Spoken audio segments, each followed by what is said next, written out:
교과서에 충실한 교과 토의, 여디디아의 교충교토 시간입니다. 오늘은 제9과 형의 축복을 가로챈 야곱이라는 제목으로 하나님 말씀을 함께 연구하겠습니다. 성경책과 교과책을 준비하시고 말씀을 들으시면 좋겠습니다. 연구 범위는 창세기 25장 21절에서 34절, 창세기 28장 10절에서 22절, 창세기 11장 1절에서 9절, 창세기 29장 1절에서 30절, 창세기 30장 25절에서 32절에 있는 말씀입니다. 연구 범위 본문을 꼭 읽어주시기 바랍니다. 기억절입니다.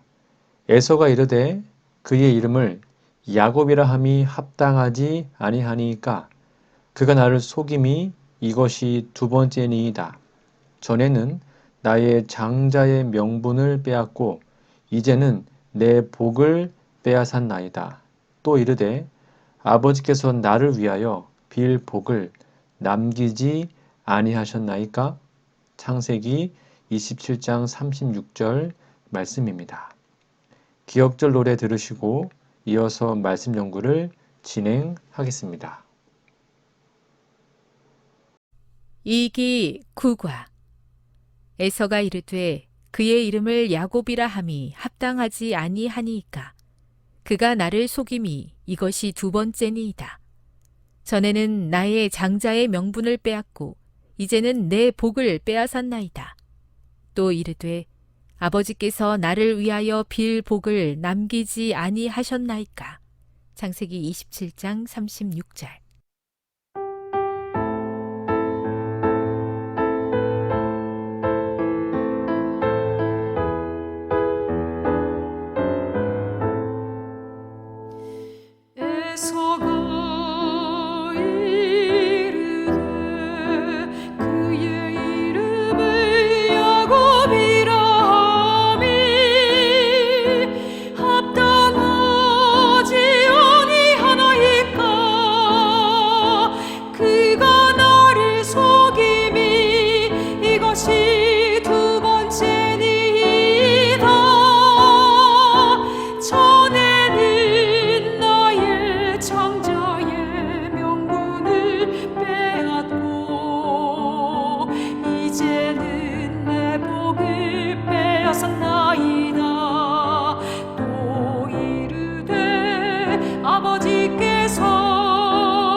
창세기 27장 36절.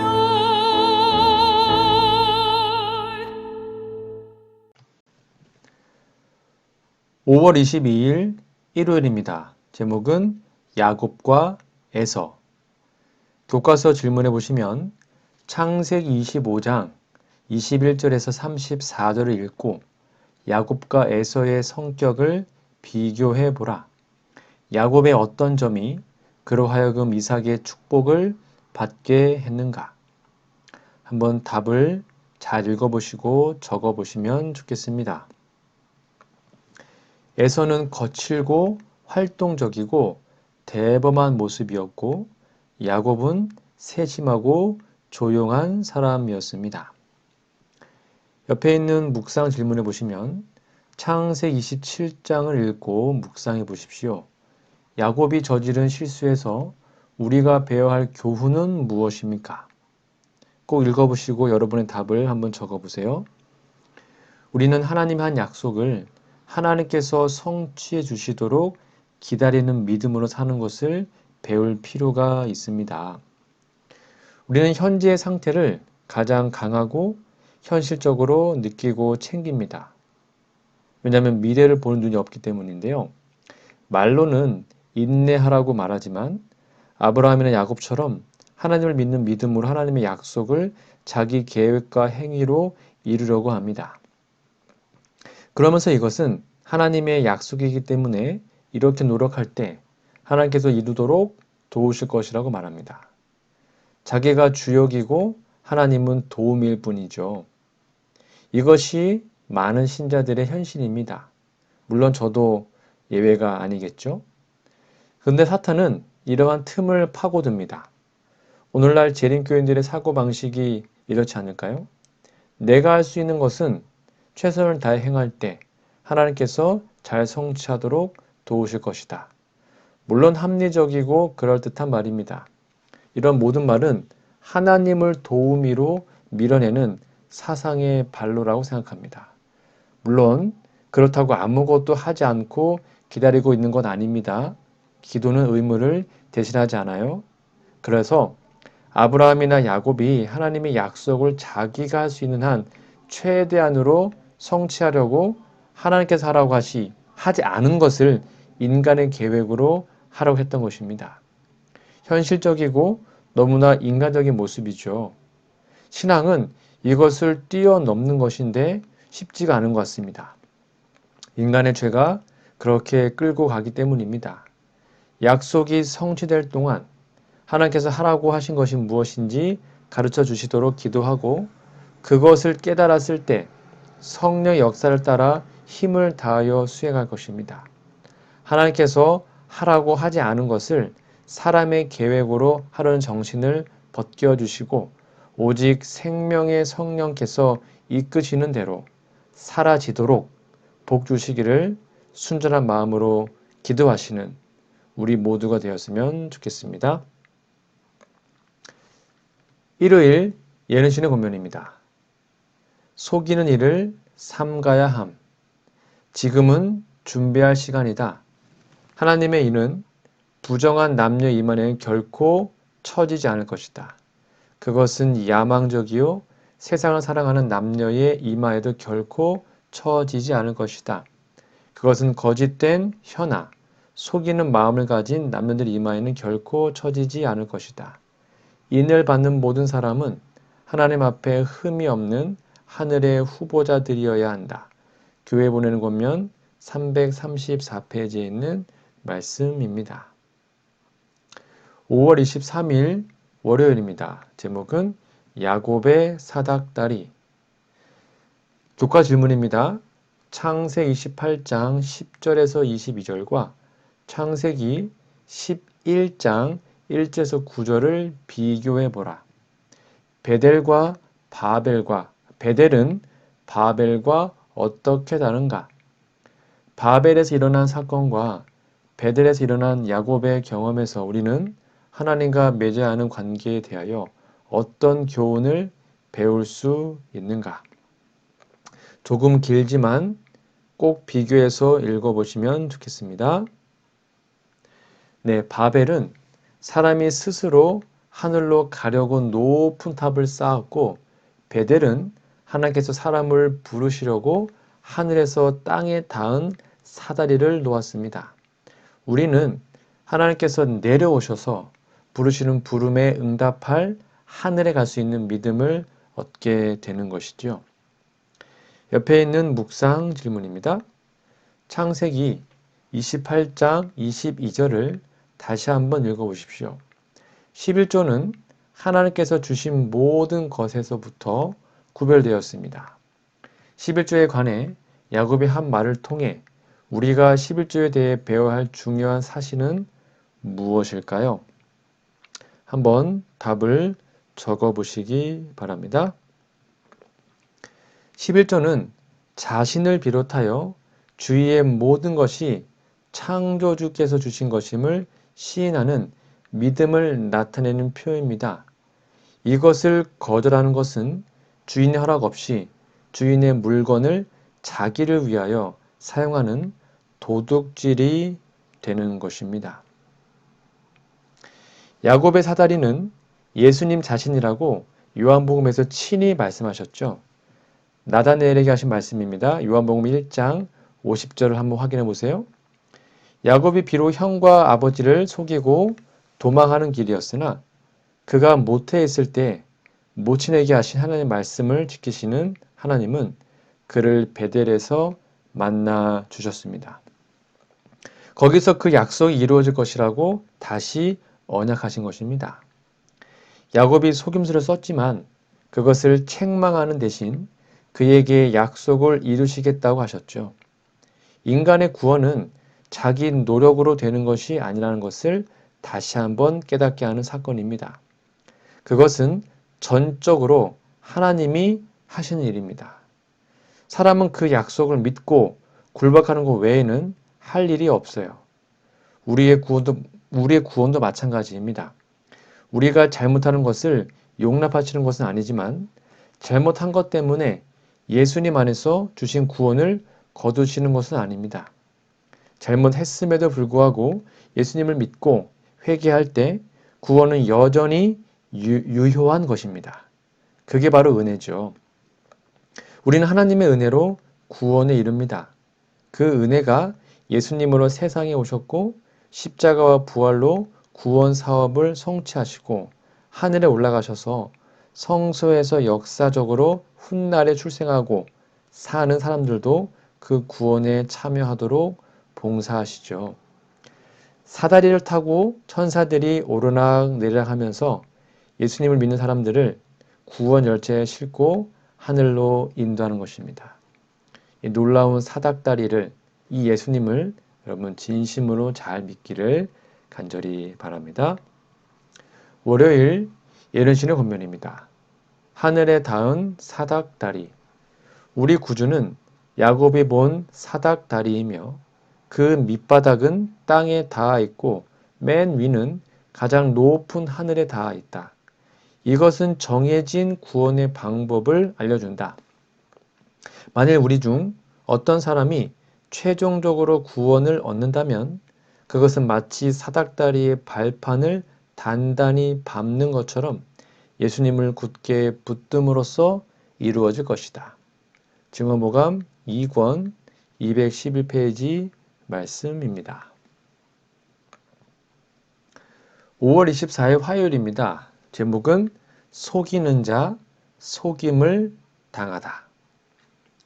교과서 질문해 보시면 창세기 29장 1절에서 30절을 읽어보라. 하나님께서는 어떻게 그리고 왜 라반의 속임수를 허락하시는가? 야곱은 어떤 교훈을 배웠는가? 조금 길지만 꼭 읽어보시고 답을 적어보세요. 네, 야곱은 라반의 속임을 당할 때까지 자기가 아버지 속인 사실을 깜짝 놀라도록 깨달았을 것입니다. 옆에 있는 질문입니다. 묵상 질문인데요. 야곱은 속이는 자였지만 그 역시 속임을 당했습니다. 악한 사람들이 처벌을 피하거나 죄 없는 사람들이 고통당하는 것과 같은 정의롭지 않은 상황들 가운데서도 우리는 어떻게 하나님을 신뢰하는 법을 배울 수 있을까요? 한번 답을 여러분의 생각을 적어보시기 바랍니다. 오늘날에 기록된 말씀으로 하나님의 말씀을 들을 수 있으므로 말씀의 답을 찾는 것이 가장 빠르고 빠른 길입니다. 말씀을 깨닫는 대로 속히 실행하면 됩니다. 야곱은 아버지 하나님이 지은 이름입니다. 야곱이 형의 발꿈치를 잡고 나왔다고 아버지의 아들 이름을 속이는 자 야곱이라고 지었겠습니까? 그 이름에는 뒤에서 붙들더라라는 뜻도 있습니다. 아마도 이삭은 야곱의 성질을 알고 하나님께서 그 아이를 뒤에서 붙들어 넘어지지 않게 해주시기를 간구하는 마음으로 그 이름을 지었을 수도 있습니다. 그런데 그가 성장하면서 기록된 속임수를 썼기 때문에 뒤에서 붙들어 보호하기를 바라는 뜻을 숨겨졌고 속이는 자라는 이름이 튀어나오지 않았을까요? 어머니와 합작해서 아버지를 속인 것은 정말 속인 사건입니다. 그러나 에서를 속여서 장자 명분을 가져갔다는 에서의 주장은 정직한 표현은 아닌 것입니다. 왜요? 에서가 야곱과 거래를 했기 때문이죠. 야곱이 장자권을 뺏어간 게 아닙니다. 야곱이 음식을 제공하는 값으로 장자의 명분을 요구했고 에서는 그렇게 하기로 동의했습니다. 정당한 거래로 장자 명분을 팔았는데 그걸 어떻게 야곱이 자기를 속였다고 주장할 수 있겠습니까? 에서가 스스로 속은 것일 뿐이죠. 오히려 에서는 장자권 팔았을 때 후련하다라고 생각했습니다. 그러나 아버지를 속인 것은 진짜 속였는데요. 그렇더라도 장자 축복을 받은 것은 장자 명분을 샀기 때문에 당연한 결과였던 것이죠. 아무리 속일지라도 한 번 맺은 언약은 패할 수 없습니다. 야곱이 하나님의 방법을 기다리지 않고 인간의 방법으로 하나님의 약속을 이루어간 것이 나은 결과입니다. 우리도 인내로 소망을 이루는 믿음의 길을 걸어야 할 것입니다. 믿음, 소망, 사랑 이 세 가지는 항상 있어야 합니다. 그런데 믿음에는 역사가 따르고 소망에는 인내가 따르고 사랑에는 수고가 따릅니다. 우리는 이것을 모르고 그냥 믿음, 소망, 사랑만 외우고 있지 않습니까? 소망으로 구원을 얻습니다. 그런데 소망에는 인내가 따르는 것입니다. 야곱이 인내했더라면 좋았을 것인데 인간의 현실이 그렇지 않아서 걸려 넘어졌습니다. 그러나 베델에서 언약의 하나님께서 그를 일으켜 세워주셨죠. 이러한 야곱의 생애 참 재밌습니다. 한번 잘 연구해 보시고 정리해 보시기 바랍니다.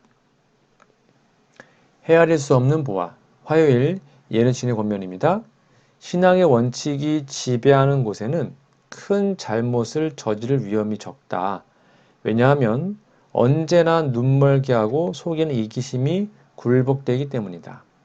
남에게 선을 행하려는 진실한 욕망이 너무 강하므로 자아는 잊혀진다.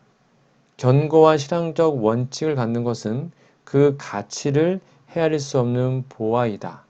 증언보감 1권 203페이지에 있는 말씀입니다. 5월 25일 수요일입니다. 제목은 가족을 이루는 축복. 교과서 질문 볼까요? 창세기 29장 31절에서 30장 22절을 읽어보라. 여기에서 일어난 일들을 오늘날 살아가는 우리는 어떻게 이해해야 할까요? 조금 길지만 꼭 읽어보십시오. 사람이 자기의 의지와 선택과 계획으로 되는 것이 전혀 없다는 것을 나타내고 모든 것이 창조주께서 이루시는 것을 깨닫게 됩니다. 인간의 술책은 하나님이 하시는 일을 이행하는 과정일 뿐입니다. 라헬이나 레아가 올바른 선택을 하지 않았으나 하나님은 그것조차 이용하여 뜻을 이루는데 사용하셨습니다. 옆에 있는 묵상 질문입니다. 야곱이 자녀를 갖게 되는 이 이야기는 인간의 연약함과 실수에도 불구하고 하나님의 뜻이 하늘과 땅에서 이루어질 것임을 어떻게 보여주고 있습니까? 네, 여러분의 답을 한번 적어보세요. 라헬이나 레아가 몸종을 들여 자녀 수를 늘인 것은 마치 사라가 하갈을 통하여 이스마엘을 낳은 것과 비슷하지만 이는 야곱의 아들, 약속의 아들 야곱에게서 나왔으므로 하나님의 계획에 쓰임받게 된 것입니다. 야곱이 객지에서 오래 고생했으나 가족을 이루고 자녀를 낳음으로 가정에서 위로를 경험할 수 있게 하셨죠. 가정은 평화롭고 행복한 보금자리여야 하죠. 그런데 야곱 가정은 그렇게 되지 못했습니다. 왜요? 일부 다처제, 부인이 4명이었으니까요. 그러나 하나님은 그런 야곱의 가정 사정을 이스라엘 민족을 이루는데 사용하셨습니다. 여러분, 야곱의 아내들이 자녀를 낳기 경쟁하는 사건에서 교회가 영혼 구원하는 경쟁을 해야 한다는 기별을 좀 읽어보시면 좋겠습니다. 무슨 말입니까? 교회는 크게 하나죠. 하늘 예루살렘은 하나의 교회의 표상입니다. 그것이 그리스도의 신부라고 했습니다. 그 성은 12성문이 있고 문마다 이스라엘 12지파의 이름이 하나씩 기록되어 있습니다. 기초석은 12보석인데 12사도의 이름이 기록되어 있죠. 예수님의 복음을 기초로 하여 형성된 하나님의 백성들의 성이라는 뜻입니다. 예루살렘이요. 그래서 그 예루살렘에 사는 사람들은 하늘에 있는 예루살렘은 우리의 어머니라고 한 그 성에 살게 될 것입니다. 어머니는 자녀를 생산하는 수고를 하죠. 교회 수가 많아도 그것은 하늘 예루살렘에는 한 교회를 대표하는 교회입니다. 예수님이 그 머리고 지상에 역사적으로 이어온 모든 진리교회는 다 지체들이고 교인들도 하나님의 예수님의 지체일 뿐이죠. 교회는 자녀를 낳기, 즉 영혼 구원에 많은 경쟁을 해야 합니다. 여러분 오해하지 마세요. 서로 질투하는 것이 아니라 그렇게 열심을 내야 된다는 것입니다. 그래서 구원받은 하나님의 백성이 많아질 것입니다. 야곱에게 여러 아내가 자녀 낳기 위한 어떤 경쟁한 것은 영적으로 생각하면 이러한 기별, 우리가 열심히 수고해야 된다는 것으로 이해할 수도 있을 것 같습니다. 여하튼 역사적으로 성경적 진리를 그래도 따르지 않았으나 알지 못하는 시대에 허물하지 않으신 하나님의 섭리로 많은 신자들이 출생한 것은 우리가 인정해야 됩니다. 마침내 때가 되었을 때 그들 중에서 하나님은 남은 자들을 축복하셨습니다. 이러한 야곱의 실수임에도 불구하고 하나님이 그분의 역사를 이루신 것처럼 우리의 삶을 통하여 하나님의 역사가 이루어지기를 간절히 바랍니다. 수요일 예언신의 권면입니다. 부지런하고 신실한 야곱의 봉사. 20년 동안 야곱은 메소포타미아에서 체류하면서 라반을 위하여 일하였으나 라반은 친족 간의 유대를 돌아보지 않고 그들의 관계에서 오는 모든 이익을 자기 자신만이 취하였다. 그는 자신의 두 딸을 위하여 14년의 노역을 요구하였으며 나머지 기간 동안 야곱의 품삯은 10번이나 변경되었다. 그래도 야곱의 봉사는 부지런하고 신실하였다. 부조와 선지자 190페이지에 있는 말씀입니다. 5월 26일 목요일입니다. 제목은 야곱이 떠나다. 교과서 질문해 보시면 창세기 30장 25절에서 32절을 읽어보라. 어떤 일이 벌어지고 있으며 야곱은 어떻게 외삼촌을 설득하고 있는가? 라반의 대답은 무엇이었는가? 읽어보시고 한번 답을 적어보세요. 야곱이 고향으로 가겠다고 말합니다. 처자들을 데리고 가게 허락해달라고 했죠. 그것은 야곱의 품삯이기 때문에 정당한 요구였습니다. 그러나 라반은 성실한 야곱을 붙잡아서 일을 시키고 품삯을 주겠다고 설득했고 야곱은 그렇게 하기로 했습니다. 옆에 있는 묵상 질문입니다. 창세기 31장 1절에서 3절을 읽어보십시오. 야곱은 무엇을 통해 자신이 삼촌 집에서 떠날 때가 되었다는 사실을 깨닫게 되었습니까? 어떤 일이었죠? 네, 라반 아들들의 부당한 불만과 하나님께서 야곱에게 나타나셔서 떠나라고 했을 때 깨닫게 된 것입니다. 야곱은 인내하는 사람으로 변했습니다. 그의 계획대로 한 것이 아니고 하나님의 때가 될 때에 기다리는 소망의 인내를 실천하는 사람이 되었습니다.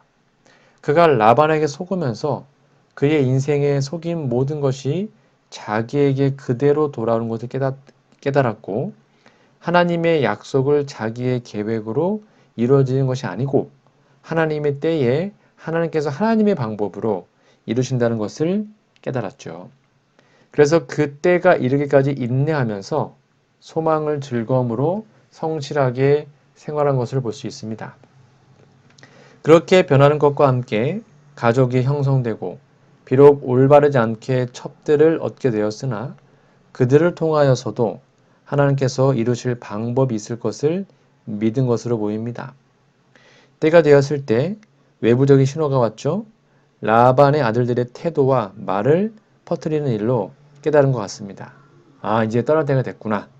그 징조를 이해한 것이죠. 그는 마음으로 준비했고 마침내 하나님께서 친히 떠나라고 하셨습니다. 그때 그는 아내들과 의논하고 함께 떠났습니다.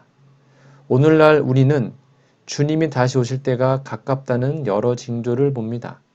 우리의 수명은 생각하지 않더라도 본향으로 아버지 집으로 갈 마음을 다질 때가 된 것입니다. 온 가족이 함께 가면 가장 좋지 않겠습니까? 야곱처럼 떠날 때 가족과 함께 저 하늘까지 가는 우리 모두가 되었으면 좋겠습니다. 목요일 예언신의 권면입니다. 하나님의 지시를 받고 라반을 떠난 야곱. 야곱은 하나님께서 꿈에 자기에게 라반을 떠나 자기 족속에게로 돌아가라고 지시하신 것을 그들에게 알렸다. 라헬과 레와도 저희 아버지 하는 일에 대하여 불만을 나타냈다. 야곱이 그들에 대한 그의 부당한 처사들을 말하고 라반의 집에서 떠나겠노라고 할 때 라헬과 레아는 그에게 이렇게 말했다. 하나님이 우리 아버지에게 취하신 재물은 우리와 우리 자식의 것이니 이제 하나님이 당신에게 이르신 일을 다 준행하라 하였다. 살아남은 이들 91페이지에 있는 말씀입니다. 오늘은 제9과 형의 축복을 가로챈 야곱이라는 제목으로 함께 말씀을 나눴는데요. 연구 범위 본문 꼭 읽어주시고 기억절도 외워주시면 감사하겠습니다. 다시 한번 정리해드리면 야곱의 욕심과 변화와 믿음에 대해서 말씀드렸고요. 야곱은 속임수로 장자권 축복을 가로챘죠. 그러나 야곱은 회개 후 꿈속에서 하나님을 만나고 서운했습니다. 속인 자 야곱이 속임을 당하면서 변화되었고 하나님의 섭리와 축복을 기다릴 줄 아는 믿음의 사람이 된 것입니다. 이러한 모습이 우리 모두의 모습이 되기를 간절히 소망합니다. 우리 다음 주에는 벌써 10과네요. 다음 주에는 야곱, 이스라엘이라는 제목으로 하나님의 말씀을 함께 연구해 보도록 하겠습니다. 기도하고 마치겠습니다. 하늘에 계신 아버지, 옳은 일을 한다는 이유로 옳지 않은 선택을 하게 되는 경우가 종종 있었습니다. 비록 시간이 좀 더 걸린다 할지라도 하나님께서 원하시는 옳은 방법으로 옳은 일을 행하는 지혜로운 사람이 되게 하여 주시옵소서. 우리의 삶의 고난의 자리에 먼저 찾아오시는 하나님의 은혜를 감사합니다. 밀려드는 삶의 문제에 파묻혀 살지 않게 도와주시고 눈을 들어 하늘을 바라봄으로 우리가 서 있는 그 자리가 베델 하나님의 집이 되게 하여 주시옵소서. 야곱의 모습 속에서 뿌린 대로 거둔다는 진리를 확인하게 됩니다. 세상의 기준이 아니라 하나님 나라의 기준으로 우리 자신을 살피며 매일의 삶 속에서 그리스도인다운 말과 행동으로 하나님께 영광 돌리며 살게 해 주시옵소서. 우리 인간들의 실수로 인해 하나님의 완벽한 계획에 차질이 생길 듯 보이지만 그 가운데서도 쉼 없이 인류의 구원을 위해 일하시며 잃어버린 에덴을 회복하기 위해 역사하시는 하나님의 위대하심을 기억하고 감사하게 해 주시옵소서. 하나님과 상관없이 우리 뜻대로 살면서 죄의 유혹에 넘은 경우가 얼마나 많은지요? 야곱과 같은 믿음의 교훈을 배우게 해주셔서 하나님께서 가라 하실 때 움직이고 멈추라 하실 때 멈추는 믿음의 용사가 되게 하여 주시옵기를 예수님의 이름으로 간절히 기도합니다. 아멘.